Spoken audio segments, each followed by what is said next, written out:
(16세기) 말 보바이의 난, 임진왜란, 양흥룡의 난 등으로 명나라가 쇠망의 길로 들어서면서 혁도 아랍의 누르하치가 북방의 새로운 강자로 떠올랐습니다.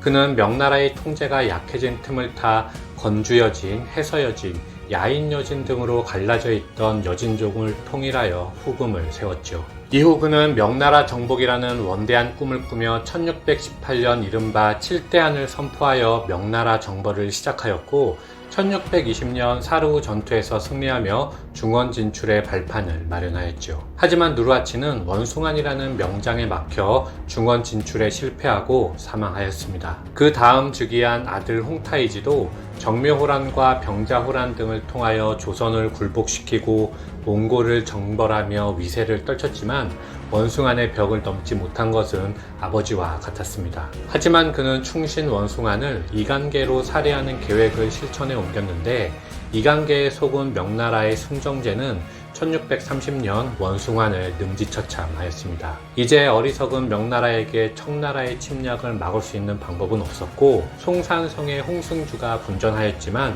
결국 홍타이지는 법문정, 홍승주와 같은 명나라의 명신들의 투항을 받아내면서 아들 손치제가 북경을 함락할 수 있도록 기반을 세웠습니다. 1643년 청태종 홍타이지가 후계자를 지목하지 않은 채 급사하자 황희 계승권을 놓고 태종의 큰아들 호격과 태종의 이복동생 다이곤이 대결을 펼쳤는데 대신들이 황자만이 황권을 가져야 한다는 주장을 굽히지 않음에 따라 다이곤은 큰아들 호격이 아닌 6살의 복림이 황제가 되는 것을 조건으로 황권을 양보하였습니다. 자신에게 위협이 되는 호격이 아니라 6살짜리 꼬마라면 그를 꼭두각시로 하여 얼마든지 황권을 휘두를 수 있다는 다이곤의 현명한 판단이었죠. 이렇게 복림을 황제로, 섭정을 다이곤으로 하여 다이곤이 실질적인 통치 권한을 지는 절묘한 타협이 이루어졌습니다. 이렇게 황권을 정리한 청나라는 이듬해인 1644년 이자성의 반란군이 북경을 함락하였을 때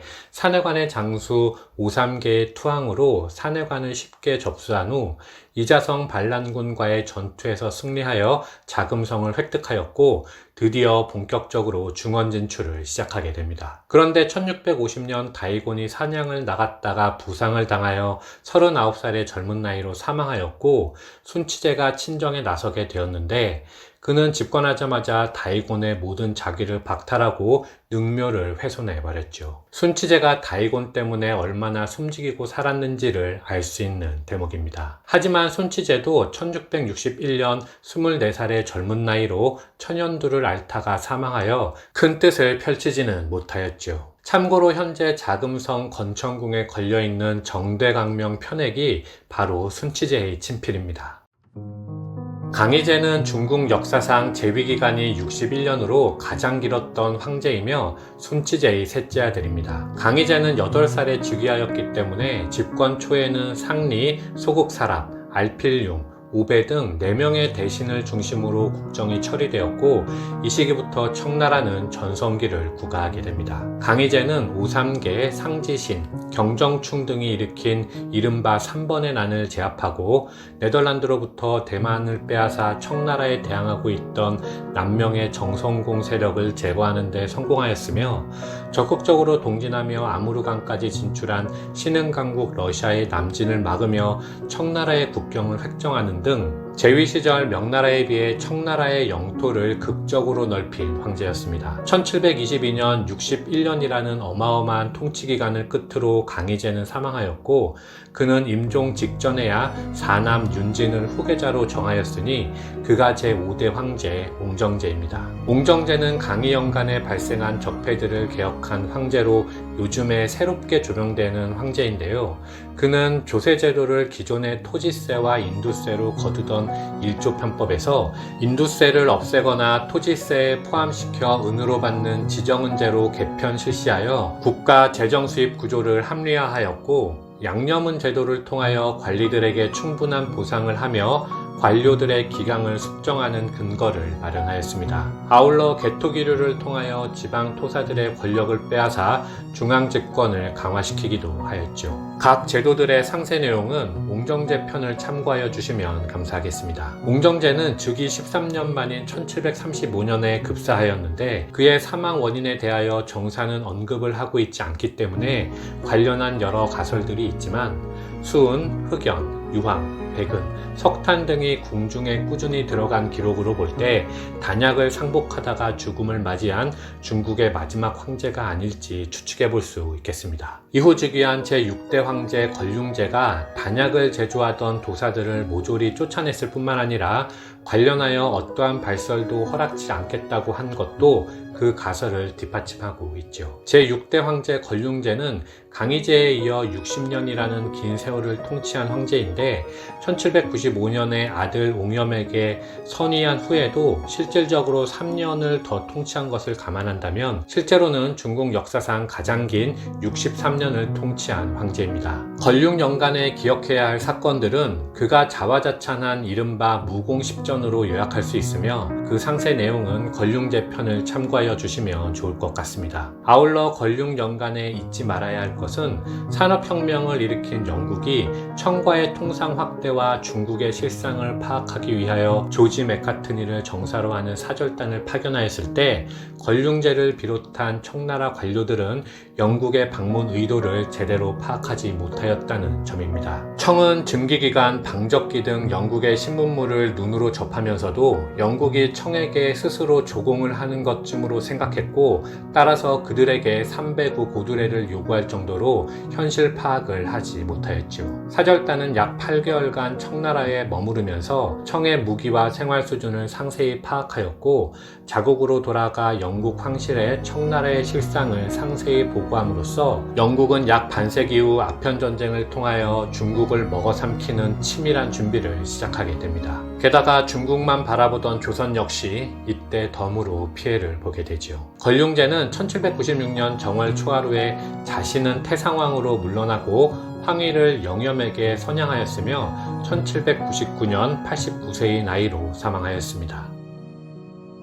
아버지 사후의 옹염 가경제가 제일 먼저 한 일은 부패의 원흉이자 백성에게 원망의 대상이었던 간신 화신을 처단하는 것이었습니다. 화신의 저택과 비밀 창고를 수색한 결과 압수한 은자가 무려 8억 냥에 달했다고 하는데 권륭연간에 매년 거둔 세금이 7천만 냥에 불과했던 것을 감안한다면 그가 은닉한 재산은 무려 15년치 세금과 맞먹는 어마어마한 양이었죠. 화신에 빌붙었던 권신들은 그의 권세가 끝났음을 직감하고 능지처참을 주장하였지만 가경제는 화신이 아버지의 총애를 받은 신하였음을 감안하여 옥중에서 자결하게 하였습니다. 이후 가경제는 권륭 말기에 직언을 했다가 박해를 당했던 인사들을 복권시키는 한편 스스로 근검절약하는 생활을 하며 백성들의 고통을 줄이고 백성들이 부유해지기를 바랬습니다. 하지만 그의 개혁 정치는 결국 실패로 끝났는데 그 이유는 과연 무엇이었을까요? 여러 이유가 있겠지만 그중 가장 중요한 원인은 부패의 원인을 발본색원하지 못하고 화신만을 처형했기 때문이었습니다. 가경제는 1820년에 그가 열망했던 적폐청산과 개혁을 뒤로한 채 61세의 나이로 사망하였습니다. 청 제8대 황제로 즉위한 도광제는 가경제의 둘째 아들로 청나라 역사상 적장자로 즉위한 유일한 인물입니다. 그는 어렸을 때부터 아버지의 총애를 받으며 유교 교육을 충실히 받았고 문자옥을 발생시키지 않았을 정도로 성품도 뛰어났죠. 하지만 그는 우유부단한 성격이었고 육아의 이념에 빠져 있었기 때문에 청나라의 개혁을 성공으로 이끌 역량은 없었습니다. 따라서 신하들은 황제 앞에서만 충성할 뿐 뒤로는 각종 비리를 저지르며 호화로운 생활을 누리고 있었죠. 그중 가장 큰 문제는 아편 밀무역이었습니다. 권륭 가경연간에도 꾸준히 유입되던 아편이 도강연간의 광동성 해안 일대에서 내륙으로 급속히 번지자 1839년 봄 도광제는 아편 밀매를 엄금하는 명령을 내렸고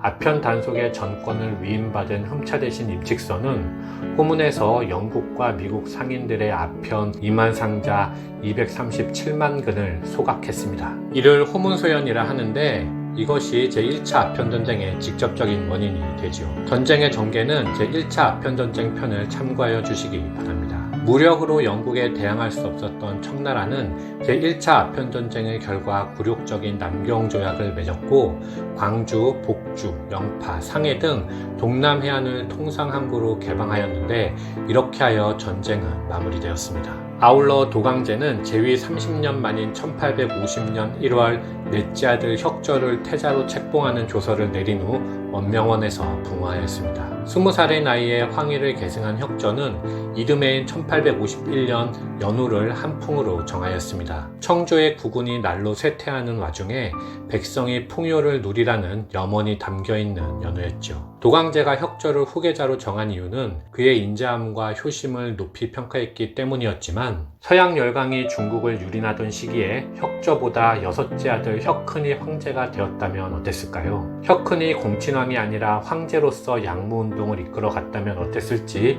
개인적으로는 궁금한 대목입니다. 이 한풍 연간에 기억해야 할 사건은 바로 태평천국운동과 제2차 아편전쟁입니다. 태평천국운동은 청조의 실정에 불만이 쌓인 동남지방의 민중이 청조를 타도하고 기독교를 바탕으로 한 평등한 세계를 꿈꾸며 개혁을 외친 운동인데요. 우리에게는 운동으로 알려져 있지만 태평천국은 1850년부터 1868년까지 동남지방을 지배한 사실상의 또 다른 국가였습니다. 자세한 내용은 태평천국 운동편을 참고해 주시면 좋을 것 같습니다. 아울러 청나라가 태평천국 진압에 고전하고 있던 1865년에 발생한 제2차 아편전쟁은 표면적으로는 자국상선 에로우를 보호한다는 명목이었지만 실제로는 제1차 아편전쟁의 결과에 따른 무역의 이득이 서양 열강의 생각에 미치지 못하자 그들이 중국에게 더 많은 이권을 요구하면서 발생한 전쟁이죠. 제1차 아편전쟁의 패배로 청나라가 남부의 수도 남경을 빼앗겼다면 제2차 아편전쟁의 패배로는 북부의 수도 북경을 빼앗겼으며 전쟁을 마무리한 북경조약의 조항들도 제1차 때의 남경조약보다 훨씬 가혹해졌습니다. 북경이 영불연합군에게 유린될 때 그들의 병력은 2만 5천 명이었고 29살의 젊은 황제 한풍제에게는 30만 대군이 있었습니다.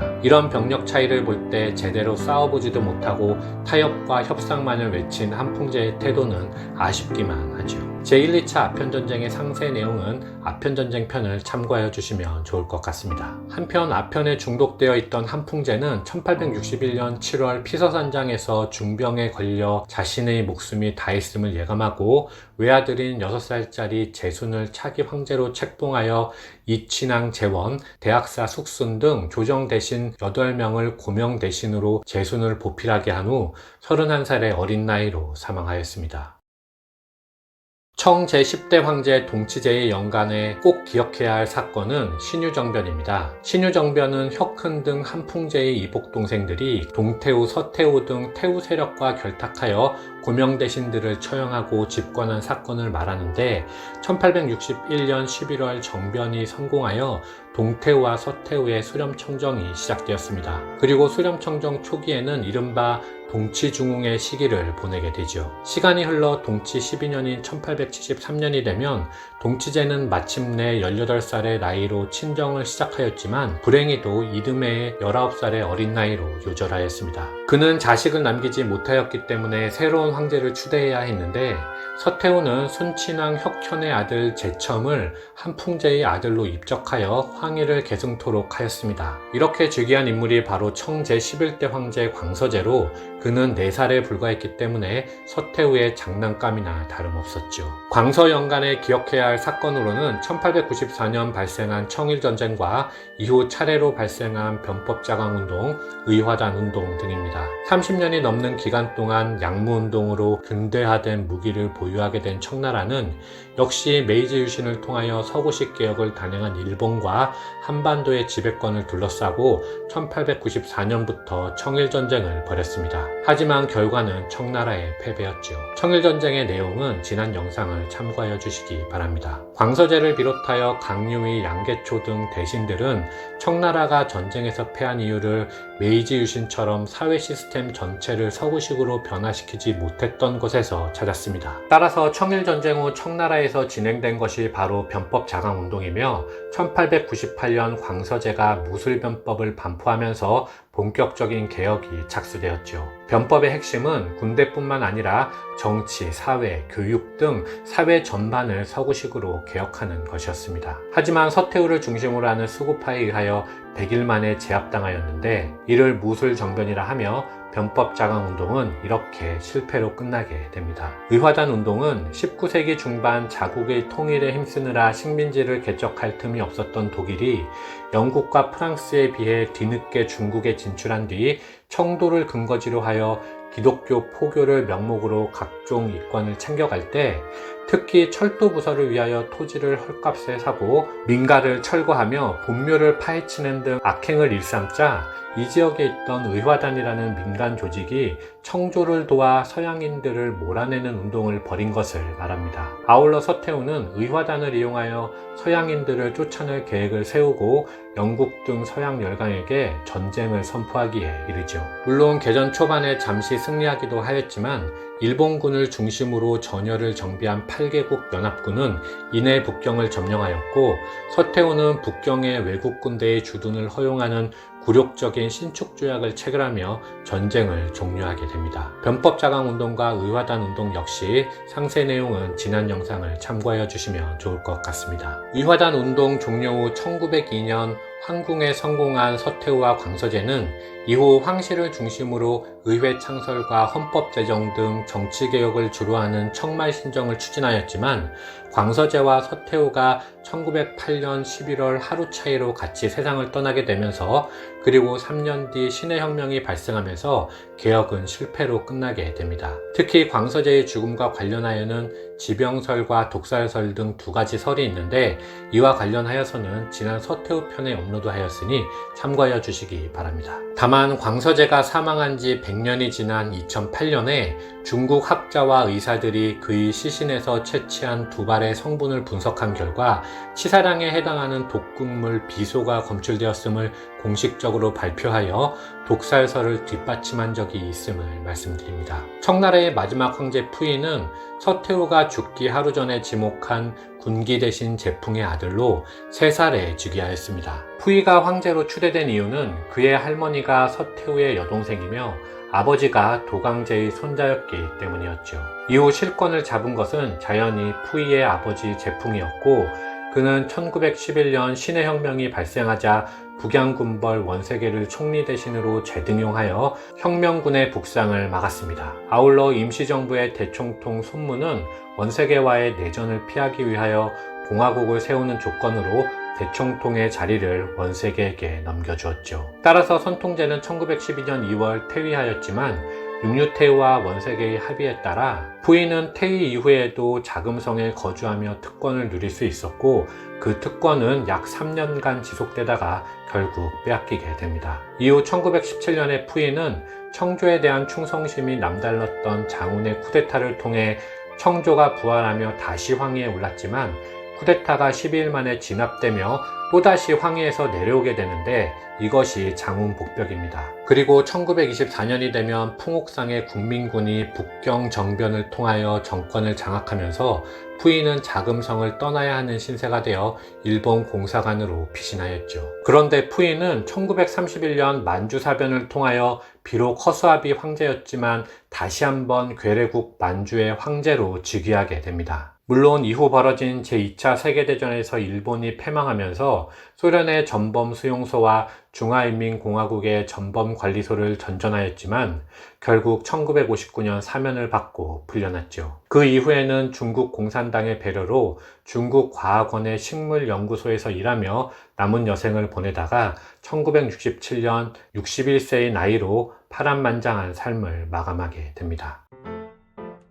청나라는 명나라 후반 영하지역, 파주지역, 임진왜란 등 만력 3대정의 혼란을 틈타 힘을 길러 만주에 후금을 세운 후 국호를 청으로 바꾸어 북경을 차지하고 중원으로 진출하여 옹진한 남명 정권까지 몰아내며 중국을 통일한 정복왕조입니다. 제국 초기에는 누르하치와 홍타이지, 다이곤, 강희제 등을 통하여 천하를 통일하고 강력한 성세를 이어갔지만 강이 마렵에 이르면 현실에 안주하며 적폐가 쌓이기 시작하였죠. 하지만 제5대 황제 옹정제의 개혁정치에 힘입어 다시 한번 중흥의 발판을 마련하게 되고 걸륭제 시기에는 영토를 최대한으로 넓히며 강건성세의 전성기를 보내게 되었습니다. 시간이 흘러 주변의 세력들이 정리되자 만주족 역시 문화의 힘을 이기지 못하고 하나되며 자연스럽게 중화사상에 빠지게 되었는데, 이는 동시대의 대항해 시대와 산업혁명을 거치며 적극적으로 해외로 진출한 서방세계를 우습게 보는 돌이킬 수 없는 실수로 연결되었고, 19세기 아편전쟁을 시작으로 20세기 중반까지 중국을 서양과 일본의 반식민지로 전락시키고 청나라를 멸망하게 만든 원인이 되었습니다. 역사적으로 어떤 나라든 새로운 국가가 개창되는 시기에는 군신이 모두 규율을 엄히하여 국가의 기틀을 확립하게 되지만, 시간이 지나고 평화가 지속되면 자연스럽게 인간의 욕망이 표출되고 사회 전반이 부패하게 되는 것은 진리가 아닌가 생각합니다. 청나라의 흥망성쇠는 국가는 언제나 현실에 안주하지 않고 끊임없는 개혁을 추구해야만 살아남을 수 있음을 보여주는 사례라 할 것이고, 저는 그것이 청나라가 우리에게 주는 교훈이라 생각합니다.